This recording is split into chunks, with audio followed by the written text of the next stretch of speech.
السلام عليكم ورحمة الله وبركاته. أحبائي وأعزائي متابعين قناة المهندس أحمد عاطف الصعيدي، أهلا ومرحبا بكم. موضوعنا النهاردة يا شباب هو إزاي هنقيس قاعدة السلكونات دي يا شباب بتاعت الدينامو.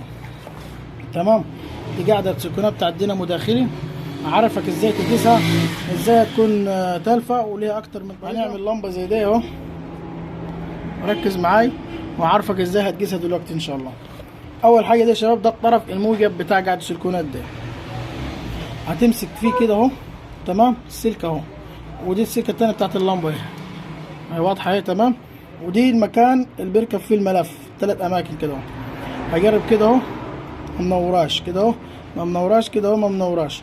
هعكس بقى، همسك اللمبه هنا واجرب بالسلكه اللي انا كنت بجرب بيها، هتنور هتنور هتنور كده يا شباب. السلكونات دي الكهرباء الموجب 3 شغالين.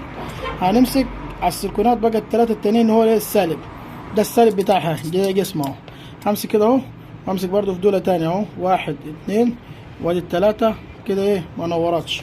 هقوم اعكس السلكين اهو، بص كده تمام كده تمام كده تمام. ده في موجب وسالب السلكونات يا شباب، يعني تخرج على الناحية والناحية التانية لا.